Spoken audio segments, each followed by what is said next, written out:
তাহলে দেখো আজকেও দু চারটে ত্রিকোণমিতির অঙ্ক একটু বলে দিচ্ছি, ঠিক আছে? তাহলে দেখো প্রথম দুটো অঙ্ক হচ্ছে ফর্মুলার অঙ্ক। তাহলে তোমাদের সব অ্যালজেব্রার ফর্মুলা জানতে হবে। cos θ plus sec θ √3 fine cos cube θ plus sec cube θ মানে a cube plus b cube. তাহলে a কিউব প্লাস b কিউবের ফর্মুলা কি? a plus b whole cube minus 3ab into a plus b, তাই তো? দেখো cos θ plus sec θ, তাহলে এখানে cos θ plus sec θ এর জায়গায় √3 বসিয়ে দাও। দেখো sec θ মানে কি 1/cos θ কেটে গেল, আর cos θ প্লাস sec θ এর জায়গায় √3 বসিয়ে দিলাম। তাহলে 3√3 মাইনাস 3√3 0 হয়ে যাচ্ছে, ঠিক আছে? তাহলে আমি ত্রিকোণমিতি নিয়েই শুরু করেছি, পরে জানতে পারবে আর্টস কমার্সের স্টুডেন্টরা কেন আমি হঠাৎ করে এটা নিয়েই পড়েছি, ঠিক আছে? তাহলে আর্টস কমার্সের স্টুডেন্টরা ভালো করে দেখে নাও। তাহলে এটা গেল ফর্মুলা, অ্যালজেব্রার formula a cube plus b কিউবের ফর্মুলা তোমাদের জানতে হবে। এখানে দেখো আবার আর একটা ফর্মুলার অঙ্কই দিয়েছি, a cube plus b cube, ঠিক আছে? তাহলে a কিউব প্লাস b কিউবের আবার কি ফর্মুলা আছে? a plus b into a square plus b square minus ab, ঠিক আছে? a কিউব প্লাস b কিউবের ফর্মুলা কি? a plus b into a square minus ab plus b square, ঠিক আছে? তাহলে এখানে কি হচ্ছে? ভ্যালুটা বার করতে দিয়েছে। তাহলে sine alpha plus cos alpha উপরে একটা নিচেও একটা কেটে গেল, তাহলে পরে রইল 1 minus sine alpha cos alpha, ঠিক আছে? তাহলে এটাও কিন্তু ফর্মুলা, মনে রাখতে হবে তোমাদের অ্যালজেব্রার ফর্মুলা। ওই জন্য আমি বলে আসছি যে অ্যালজেব্রার ফর্মুলা সব আগে মুখস্থ করবে।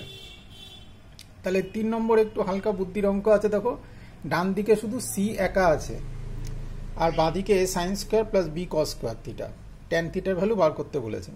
তাহলে এখানে একটু কায়দা মারতে হচ্ছে। দেখো 1 এর জায়গায় sine square theta plus cos square theta বসিয়ে দাও, তারপর শুধু সাইন স্কোয়ারগুলো একদিকে নাও, কস স্কোয়ারগুলো একদিকে নাও, সাইন বাই কস করে দিলে ট্যান থিটা পেয়ে যাচ্ছ। তাহলে এগুলো তোমাদের লাগবে, এগুলো তোমরা আগে থাকতে এই সময়টা নষ্ট না করে এগুলো দেখতে থাকো, আর্টস কমার্সের স্টুডেন্টরা তোমাদের জন্য, ঠিক আছে? এইবার 4 নম্বর প্রবলেম, 4 নম্বরে স্টার মেরে রাখো। যে কোনো সিনিয়র দাদাদের অঙ্কগুলো একটু দেখিয়ে নেবে। সিনিয়র দাদাদের দেখাতে হবে যারা আগের বছর পাস করেছে, বা তার আগের বছর ফার্স্ট ইয়ার হয়েছে, বা আগের বছর ফার্স্ট ইয়ার হয়েছে, তার আগের বছর ফার্স্ট ইয়ার, এখন থার্ড ইয়ারে পড়ছে বা সেকেন্ড ইয়ারে পড়ছে, তারা এগুলো বুঝতে পারবে, ঠিক আছে? তাহলে দেখো 4 নম্বর অঙ্ক স্টার মেরে দিলাম।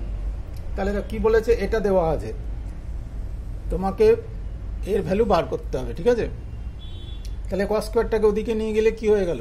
1 মাইনাস কস স্কোয়ার মানে কি হয়? আমি আগের ভিডিওতে বলেছিলাম সাইন স্কোয়ার হয়ে যায়। তাহলে cos to the power 4 equal to sine square হয়ে গেল। এইবার এই জায়গাটা একটু ভালো করে আর্টস কমার্সের স্টুডেন্টরা খেয়াল করবে। বলেছি ত্রিকোণমিতির ফর্মুলা সব জানতে হবে, 9, 10 এর ফর্মুলা। তাহলে 1 প্লাস ট্যান স্কোয়ারের জায়গায় আমি সেক স্কোয়ার বসিয়ে দিয়েছি। এবার যদি সব সাইন কসে ভাঙিয়ে দাও, দেখো নিচে একটা, এইখানে যে কস 4 পেয়েছিলে, এইখানে যে কস টু দি পাওয়ার 4 এর ভ্যালু পেয়েছিলে, সেখানে এখানে একটা কস টু দি পাওয়ার 4 চলে আসছে সাইন কসে ভাঙিয়ে দিলে। তাহলে এই জায়গাটা একটু ভালো করে দেখে নেবে, হ্যাঁ? তাহলে কস টু দি পাওয়ার 4 এর জায়গায় সাইন স্কোয়ার বসিয়ে দিলে 1 হয়ে গেল। এই যে আমি লিখে দিয়েছি নিচে cos to the power 4 equal to sine square যেহেতু।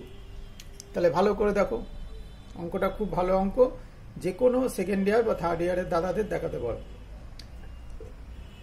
ঠিক আছে? এইবার চলে আসো আর একটা অঙ্ক, এটাও স্টার মেরে নাও।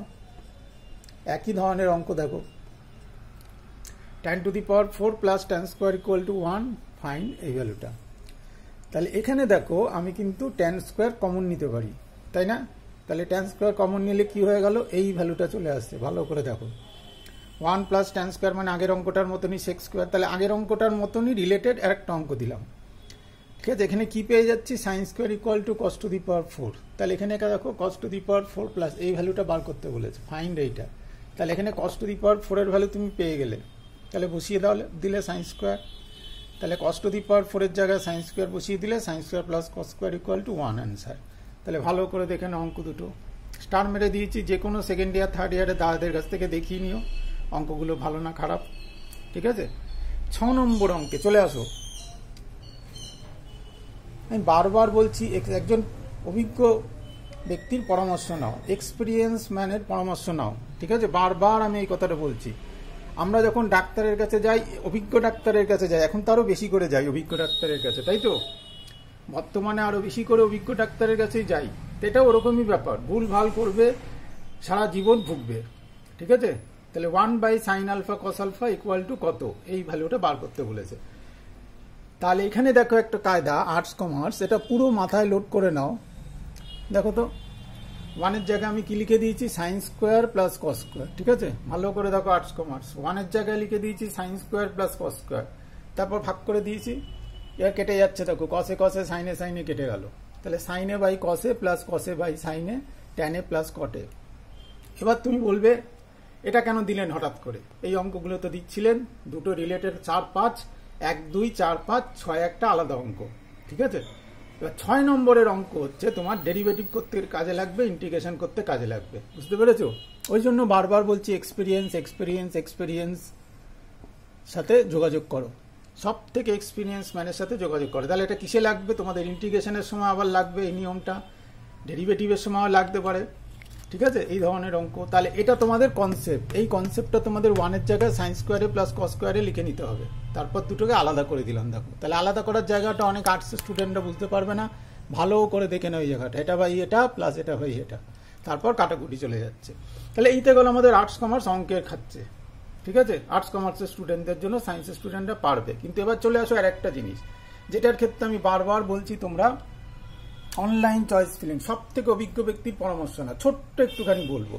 ধরো তুমি 1 র্যাঙ্ক করেছো, তোমার মেরিট লিস্ট বেরিয়েছে, তুমি ফার্স্ট হয়েছো, ফার্স্ট পলিটেকনিকে ফার্স্ট 1 র্যাঙ্ক করেছো। ঠিক আছে, 1 র্যাঙ্ক, 1 অনলি 1। এবার তুমি কিভাবে চয়েস ফিলিং, এই চয়েস ফিলিং ভালো করে দেখবে, এটা কিন্তু তোমাদের ভোগাবে, এটা তোমরা অভিজ্ঞ ব্যক্তির পরামর্শ নাও। ঠিক আছে, তাহলে চয়েস ফিলিং করতে বলবে তোমাদের। তুমি ধরো প্রথমেই ময়নাগুড়ি দিয়েছো, তারপর মুরারাই দিয়েছো, তাহলে এপিসি রায় পলিটেকনিক দিয়েছো। সিস্টেম তোমাকে কোন কলেজটা দেবে, তুমি 1 র্যাঙ্ক করেছো, সিস্টেম তোমাকে ময়নাগুড়ি দেবে, তোমাকে এই কলেজটায় পাঠিয়ে দেবে, ব্যাস। এই কলেজটায় পাঠিয়ে দিলে তোমাকে এই কলেজটাতেই পড়তে হবে। কেন পড়তে হবে, কি পড়তে হবে সেটা পরের গল্প, কিন্তু আমি বলছি তোমাকে কিন্তু এই কলেজটা যদি একবার দিয়ে দেয়, তাহলে এই কলেজটাতেই তোমাকে ভর্তি হতে হবে। তুমি কিন্তু এপিসি রয় পলিটেকনিক পাবে না। সিস্টেম কিন্তু তুমি ফার্স্ট হয়েছো বলে ভাববে আমি ওটা ভালো কলেজ এপিসি রয় দেবো, ওকে, এরম হচ্ছে না। সিস্টেম কিন্তু এরম ভাববে না। সিস্টেম কি দেখবে, তুমি 1 র্যাঙ্ক করেছো, তুমি ময়নাগুড়ি কলেজ দিয়েছো, তোমাকে ময়নাগুড়ি কলেজই দেবে সিস্টেম। ধরো তুমি কলকাতায় থাকো, কলকাতার কোথাও যাদবপুর, বাঘাযতীন, গুড়িয়া কোন অঞ্চলে থাকো, তোমাকে কিন্তু সে ময়নাগুড়িতেই দিয়ে দেবে। তাহলে এই ব্যাপারগুলো মাথায় রাখতে হবে। তাহলে এটার জন্য আমি বলছি ডিটেল আমার সাথে যোগাযোগ করো, হোয়াটসঅ্যাপ করো, কন্ট্যাক্ট করো, ফ্রি অফ কস্ট। কোনো তো পয়সা করি লাগছে না বাবা, কোনো পয়সা করি লাগছে না, সম্পূর্ণ ফ্রি অফ কস্টে তুমি এই পরিষেবা পাবে। এবং এটা শুধু 1 বছর ধরে দেওয়া হচ্ছে না, প্রতি বছরই দেওয়া হচ্ছে। ঠিক আছে, তোমরা যোগাযোগ করো, তোমরা সাবস্ক্রাইব করে রাখো, চ্যানেলটা সাবস্ক্রাইব করো, বন্ধুদের মধ্যে শেয়ার করে দাও, চ্যানেলটা সাবস্ক্রাইব করে রাখো, সাবস্ক্রাইব করো, পয়সা লাগছে না সাবস্ক্রাইব করতে, কিন্তু এরম চ্যানেল পাবে না। ঠিক আছে, ফ্রি অফ কস্টে এগুলো সবই করানো হবে, যতদিন না তুমি গভর্নমেন্ট কলেজে চান্স পাচ্ছ তার আগে অবধি সব ফ্রি অফ কস্টে করানো হবে। চয়েস ফিলিংও করে দেওয়া হবে সব থেকে অভিজ্ঞ ব্যক্তির পরামর্শে। ঠিক আছে, তাহলে ভালো করে দেখলে এই জায়গাটা চয়েস ফিলিং কি জিনিস। তাহলে চয়েস ফিলিং সেরকম বুদ্ধি করে তোমাকে করতে হবে। তুমি যাদবপুরে থাকো, তুমি ফার্স্ট হয়েছো, তুমি চয়েস ফিলিং এ 1 নম্বরই দিলে ময়নাগুড়ি, তোমাকে 1 নম্বরই দেবে। সিস্টেম কিন্তু ভাববে না ও ফার্স্ট হয়েছে, যাদবপুরে থাকে, তাই এপিসি রয় দেবো, কখনোই না। তাহলে এই ব্যাপারগুলো মাথায় রেখে তোমরা যোগাযোগ করো। ঠিক আছে, হোয়াটসঅ্যাপ করো, নম্বর দেওয়া থাকছে ডেসক্রিপশন বক্সে, হোয়াটসঅ্যাপ করো, আর চ্যানেলটাকে সাবস্ক্রাইব করে রাখো।